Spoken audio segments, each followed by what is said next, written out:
ACA, ಅದು VAs. VACA ನಲ್ಲಿ ಪ್ರಮುಖ 4 ಅಕ್ಷರ ಇದೆ. V stands for Viveka.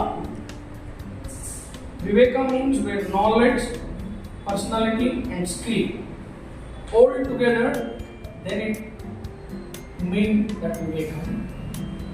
So ಯಾಕೆ ಈ ವಿವೇಕ ಇರಬೇಕು ಸಾಮಾನ್ಯವಾಗಿ? ಸ್ಟೂಡೆಂಟ್ಸ್ ಬೇಕಾಗಿರೋದೇನು? ನಾಲೆಡ್ಜ್, ಅವ್ರ ಪರ್ಸನಾಲಿಟಿ ಜೊತೆಗೆ ಸ್ಕಿಲ್. ನಾಲೆಡ್ಜ್ ಅಷ್ಟೇ ಇದ್ದು ಪರ್ಸನಾಲಿಟಿ ಇಲ್ಲ ಅಂದರೆ ಆಗಲ್ಲ. ಪರ್ಸನಾಲಿಟಿ ಅಷ್ಟೇ ಇದ್ದು ಸ್ಕಿಲ್ ಇಲ್ಲ ಅಂದರೆ ಆಗಲ್ಲ.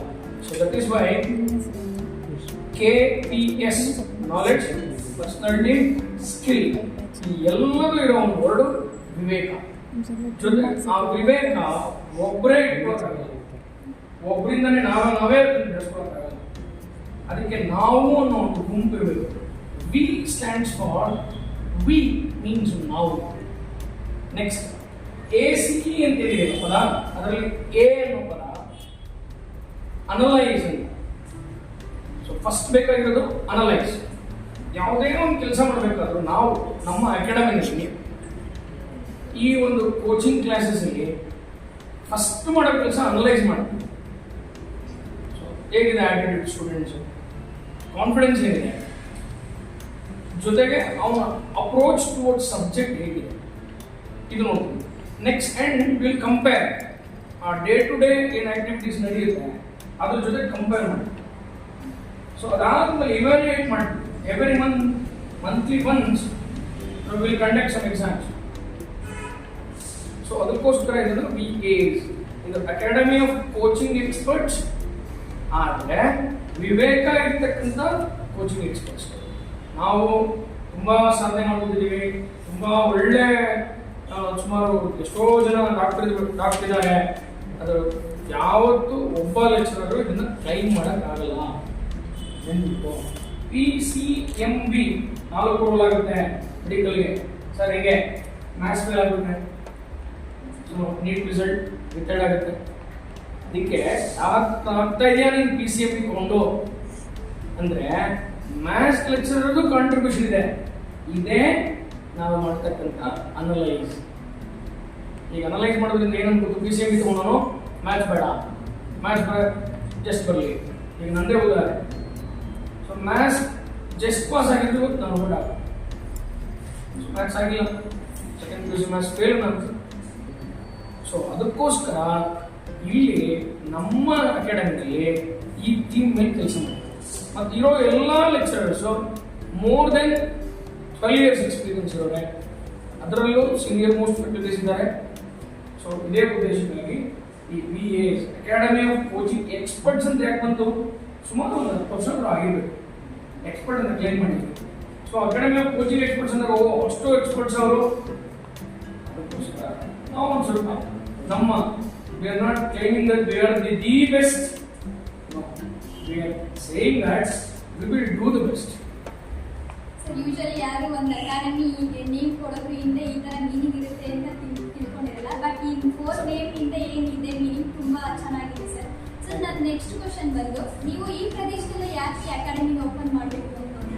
S, so good question. Generally ಬ್ಯಾಂಗ್ಳೂರಿಗೆ ಇದ್ವಿ, ಬೇರೆ ಬೇರೆ ಕಾಲೇಜ್ ಹೋಗ್ತಿದ್ವಿ. ನಮ್ಮ ಟೀಮಲ್ಲಿ ಇರ್ತಕ್ಕಂಥ Natraj sir, Naveen sir, Rahul sir, ನಾವೆಲ್ಲ ಬೇರೆ ಬೇರೆ ಕಡೆ ಕೆಲಸ ಮಾಡ್ತಿದ್ವಿ. ಸೊ ಈ main purpose behind this academy, we are going to located already at our way. ನಾನು ಇದೇ ಚಾಲೆಂಜ್ ಸರ್. ಒಂದು we need to contribute something to my place, and along with that ನಮ್ಮ ಗ್ರಾಮೀಣ ಭಾಗದಲ್ಲಿ CET ನೀಟ್ ಕೋಚಿಂಗ್ ಕೊರತೆ ಇದೆ. ನಾನು ಇಲ್ಲ ಅಂತ ಹೇಳ್ತಿಲ್ಲ, ಎಷ್ಟು ಮಟ್ಟಿಗೆ ಏನು ಹೇಳ್ತೀವಿ ನಾವು ಉನ್ನತ ಶ್ರೇಣಿಯಲ್ಲಿ ನಡಿಬೇಕು ಅದು ಇಲ್ಲ. ಅದಕ್ಕೋಸ್ಕರ ಇಲ್ಲಿ ನಾನು CET ನೀಟ್ ಜೊತೆಗೆ ಸ್ಟೇಟ್ CBSE ICSE ಅವರಿಗೆ ಅವ್ರ ಥಿಯರಿ ಜೊತೆಗೆ ಮ್ಯಾಥ್ಸ್, ಸೈನ್ಸ್, ಇಂಗ್ಲಿಷ್. ಸೊ ಇಲ್ಲಿ ಮುಂದಿನ ದಿನಗಳಲ್ಲಿ ಸುಮಾರು ಎಲ್ಲ ರೀತಿಯಾದ ಏನು ಹೇಳ್ತೀವಿ ನಾವು ಮಲ್ಟಿ ಓರಿಯೆಂಟೆಡ್ ಅಥವಾ ಮಲ್ಟಿ ಟಾಸ್ಕಿಂಗ್ ಲೆವೆಲಲ್ಲಿ ನಾವು ಯೋಚನೆ ಮಾಡಿದ್ದೀವಿ, ಇನ್ಕ್ಲೂಡಿಂಗ್ ಇಂಗ್ಲೀಷ್, ಸ್ಪೋಕನ್ ಇಂಗ್ಲೀಷ್ ಏನು ನಾವು ಸ್ಟಾರ್ಟ್ ಮಾಡಬೇಕು ಅಂತೀವಿ. ಬೆಸ್ಟ್ ಫ್ಯಾಕ್ಟರಿ ನಾನು ಸೆಲೆಕ್ಟ್ ಮಾಡ್ಕೊಂಡಿದ್ದೀವಿ. ಸೊ SSLC ಸ್ಟೂಡೆಂಟ್ ಜೊತೆ ಮಕ್ಕಳಿಗೆ ಅವ್ರು ಕನ್ನಡ ಮೀಡಿಯಂ ಆಗಿರಲಿ, ಇಂಗ್ಲೀಷ್ ಮೀಡಿಯಂ ಆಗಿರಲಿ, ಸ್ಟೇಟ್ ಆಗಿರಲಿ, ಸ್ಟೇಟ್ ಬೋರ್ಡ್ ಆಗಿರಲಿ, CBSE ಆಗಿರಲಿ, ICC, ಮೇನ್ ಪ್ರಾಬ್ಲಮ್ ಏನು? PC ಸಬ್ಜೆಕ್ಟ್ ಅಲ್ಲಿ ಪ್ರಾಬ್ಲಮ್ ಏನು? English. So that is why ಅದರ ಜೊತೆಗೆ ನಾವು ಈ ನೀಟ್ ಫೌಂಡೇಶನ್ ಅಲ್ಲಿ English first step, then physics, chemistry, maths, biology. So ಇದು 8ನೇ ಕ್ಲಾಸ್ ಮಕ್ಕಳಿಗೆ ಸ್ಟಾರ್ಟ್ ಮಾಡ್ತೀವಿ. ಸೊ ಇದರಲ್ಲಿ ಪ್ಲಾನ್ ಇದೆ. ಸೊ ಇದನ್ನು Naveen sir will take care of, Nataraj sir. So ಇದೊಂದು ಪ್ಲ್ಯಾಂಡ್ ಪ್ರೋಗ್ರಾಮ್, ಅದನ್ನು ಡಿಸ್ಕಸ್ ಮಾಡೋಕ್ಕಾಗಲ್ಲ, ಮುಂದಿನ ದಿನಗಳಲ್ಲಿ. ಸರ್, ಈಗ ನೀವು ಗ್ರಾಮೀಣ ಮಕ್ಕಳಿಗೆ ಸಹಾಯ ಮಾಡಬೇಕು ಅಂತ ಓಪನ್ ಮಾಡಿದ್ದೀರಾ ಈ ಅಕಾಡೆಮಿನ. ಹಾಗೆ ಹಿಂದುಳಿದ ಮಕ್ಕಳಿಗೆ ಮತ್ತೆ ಗ್ರಾಮೀಣ ಪ್ರದೇಶದ ಮಕ್ಕಳಿಗೆ ಈ BS ಅಕಾಡೆಮಿ ಏನು ಬೆನಿಫಿಟ್ಸ್ ಕೊಡುತ್ತೆ? ಸೊ ಇಲ್ಲಿ ನಮ್ಮ ಟ್ರಸ್ಟಿಂದ ಯಾರು ಇಲ್ಲಿ 98% ಮೇಲೆ ಸ್ಕೋರ್ ಮಾಡಿದ್ರ,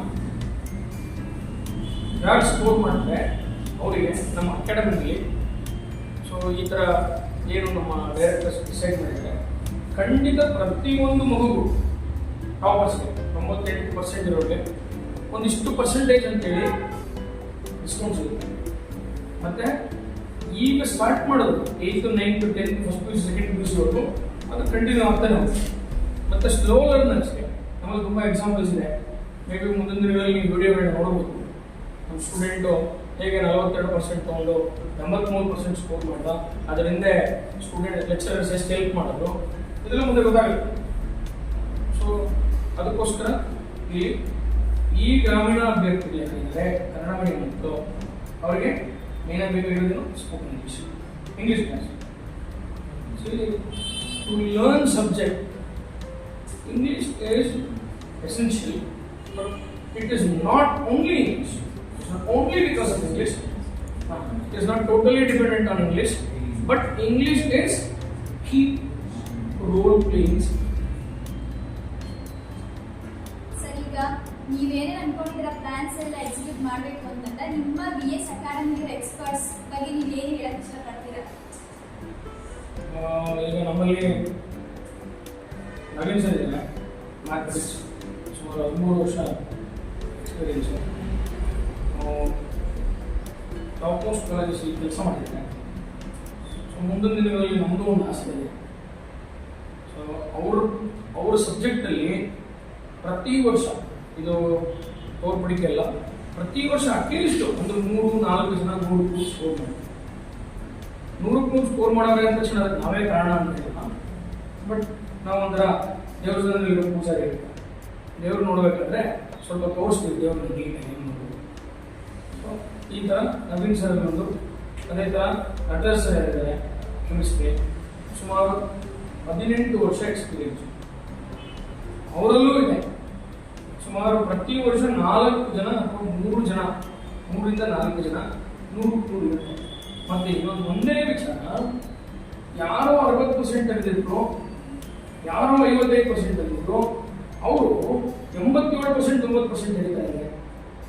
ಯಾರು 7-8 ತೆಗಿತಾ ಇದ್ರು ಸ್ಟಾರ್ಟಿಂಗಲ್ಲಿ, ಅವರು ಎಕ್ಸಾಂಪಲ್ 97 ಮಾಡ್ತಾರೆ ಅಂದರೆ ಇದರ ಅರ್ಥ ಏನು? ಸೊ ಹೀಗೆ ನಮ್ಮ ಅಕಾಡೆಮಿಕ್ ಡೈರೆಕ್ಟರ್ಸ್ ನಾವು ಯಾರಿದ್ದೀವಿ ಎಲ್ಲರಿಗೂ ಹಿನ್ನೆಲೆ ಜನಗಳಿಗೆ ಇದನ್ನು ರೀಚ್ ಆಗಬೇಕು. ಈಗ ಸದ್ಯದ ಪರಿಸ್ಥಿತಿಗೆ ಇದು ಸ್ಟಾರ್ಟ್ ಆಗಿ 2018ರಲ್ಲಿ BS ಅಕಾಡೆಮಿ ಸ್ಟಾರ್ಟ್ ಆಗಿದೆ. ಸೊ ಇಲ್ಲಿ ಆಕ್ಟಿವ್